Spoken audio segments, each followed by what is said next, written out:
What's up, guys? Welcome back to Deck Tech for Decks. I'm your host, Caleb. Special shout out to my high contributing patrons, Newsome, you rock. Additionally, if you guys want to help out the channel a little bit, you can click on that whatnot link in the description down below. You'll get a free $15 to spend on any magic cards you want, and you'll be supporting the show when you do it.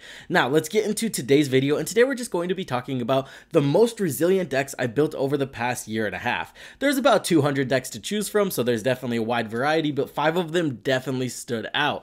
A deck that has resilience is just something, it's a deck that just keeps coming back. You board wipe it, next turn it rebuilt already, you remove one piece, that piece didn't matter, they just replace it with something that does something similar. So all of these decks are just really hard to interact with, and if you do interact with them, they're just going to replace those key pieces with something else and kind of find a different way to get there. So without further ado, let's get into these decks. The first deck that came to mind was definitely the Silas Rebec deck. Now this deck is extremely hard to interact with because of the protection, and there's a lot of ways in the deck to make Rebbec an artifact as well. So it kind of creates a board wipe or bust scenario for your opponents, and if they do board wipe, we can cast Silas and get our key pieces back from the graveyard.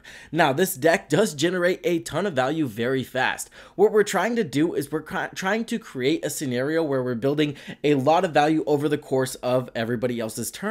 So we're using stuff like Drum Bellower, Unwinding Clock, Lita to untap all of our artifacts that have tap abilities, and then again, even our creatures with tap abilities, we have ways to turn them into artifacts. We have Shirakai Genesis Engine, we're on Steel Overseer to buff our entire board state up, we're even playing stuff like Unctus to go ahead and draw and discard cards whenever we're tapping our creatures down, because again, remember we are playing Silas, and anything in the graveyard we can get back pretty easily. From there, we kind of want to end the game with a little bit of degenerate combos. We have the Ballista Citadel combo in here.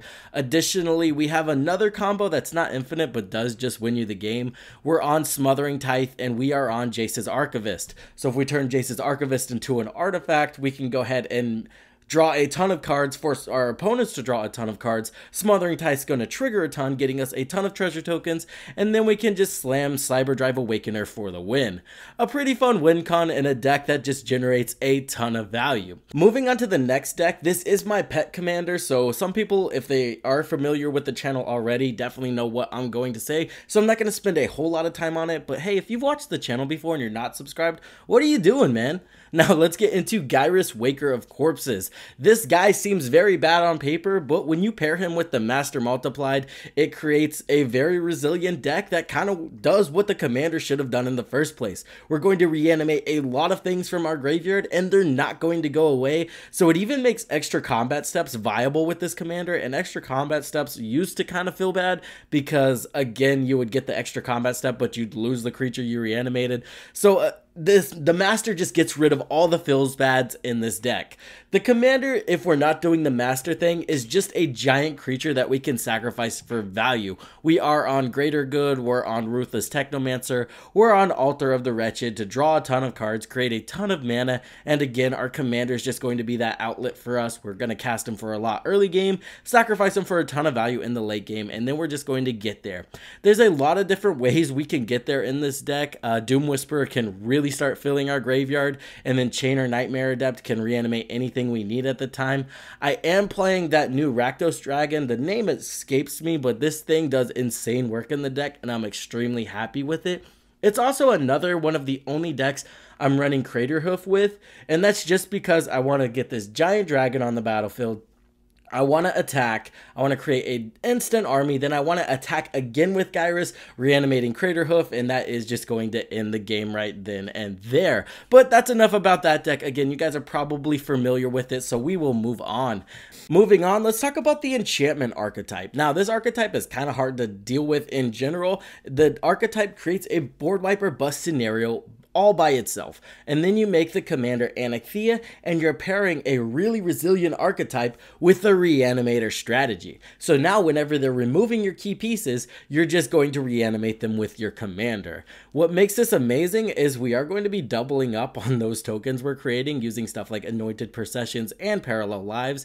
Not to mention, if you guys have played Calyx in the past, you'll notice that parallel lives and anointed processions gets to like an unquantifiable number extremely fast, but sometimes you don't have a way to end out the game. Anikthea does not have that problem because now anointed processions and parallel lives are creatures that can easily end out the game. Another thing Anikthea is really good at is just cheating some broken stuff into play that should not be in play, like Nyxbloom Ancient. An early Nyxbloom Ancient will probably just win you the game. Another card that's really good but very specific to Anikthea is Familiar Grounds. This is going to make it to where the menace Anikthea gives all of those enchantment creatures. It's just going to make all of your creatures unblockable and make getting through very easy because, again, 3/3 creatures are not that big. We also do play Legion's Loyalty. Giving all of your creatures Myriad and then doubling up on those Myriad tokens is just going to be really insane. And remember, this is a sort of Anthem strategy. So now we're playing stuff like Ethereal Absolution as well,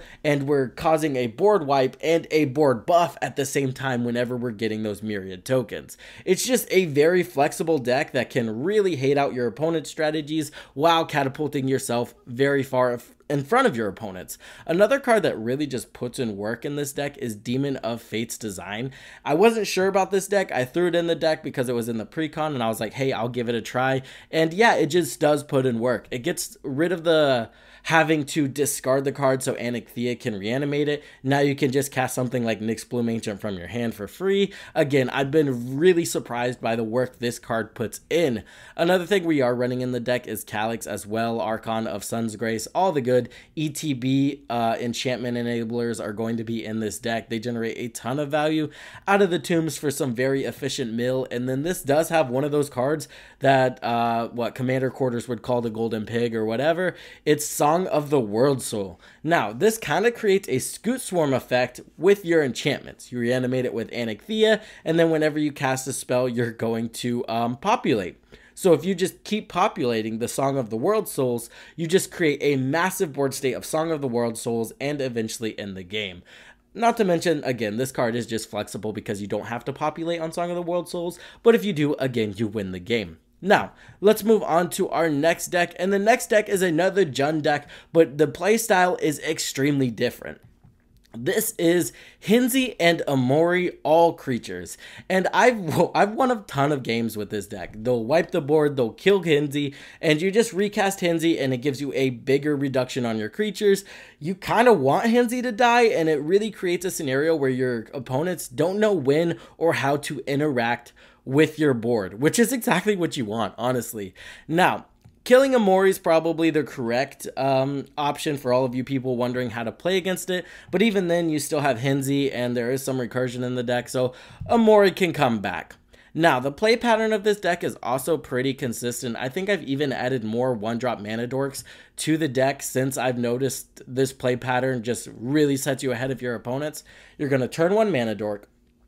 Turn 2, you'll have 3 mana because you'll have 2 land drops. You put Amori into hand. Turn 4, you drop Amori. Turn 5, you drop Henzie, and then you can probably get away with spending just the color pips for the creatures in your hand. Another thing that's really powerful about Henzie, before we even get into the cards you get to run, is that your threat assessment stays in your hand. If you have Henzie and Amori on the battlefield, they're like, oh, that guy's still setting up. But in reality, you might have the win in your hand the next turn. They just really don't know. Now, this can kind of be like a detriment to you because they're like, hey guys, we got to deal with that. He does have the win next turn. And then you could have a bunch of mana dorks or mana generators in your hand and you're like, I really don't have the win. This is when coming or being honest in your games really starts to benefit you because they will actually believe that you don't have the win. Now, if you tell them you don't have the win and then you win the game, they're not going to believe you next game. That kind of scenario. But without further ado and too much rambling, let's get into the cool creatures we get to run. Baylor, guys, this is one of my favorite cards. I've done over 21 damage to someone with Baylor while playing Henzie. People don't realize that dealing 7 damage to someone because they have 7 cards in hand is insane. And then Baylor dies and then you do another 7 damage. And then if he's buffed up already, you know, you still get to attack with him. Baylor just puts a lot of work in in this deck and just does a ton of damage overall. Another deck or another card you get a run that you would not see in other decks is the Dread Cacodemon. It is not hard to hard cast this, and it's a one-sided board wipe in an all-creature deck, which is kind of insane. This is also a perfect deck for Mikaeus the Unhallowed. Now, this is the rare creature that you will be hard casting in this deck just because you want it to stick around, but it's going to make it to where you can blitz out your creatures, get the cool card draw stuff, and then they're going to come back with a little bit of a buff on them. So not only is it like your creatures have vigilance, but you're buffing your creatures up and you're still getting the card advantage. It's insane.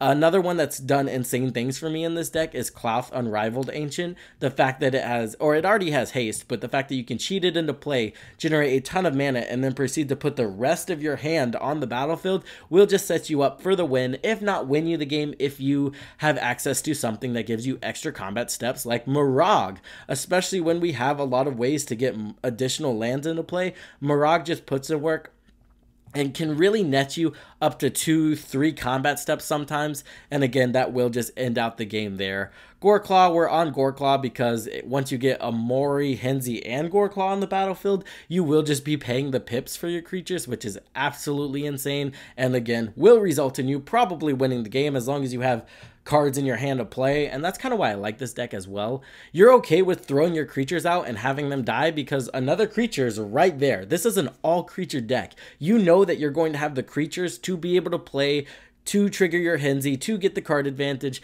The only thing that this deck really does need is it really needs Henzie to stay on the battlefield, which people try to remove him and then they're just left with the, you know, the struggle. Do I remove Henzie so he instantly recasts him and gets an even better discount on his creatures, or do I leave Henzie? They really don't know how to play against the deck, and honestly, you're kind of cool if Henzie dies, so you really aren't like lying when you're like, go ahead, destroy Henzie, I don't care.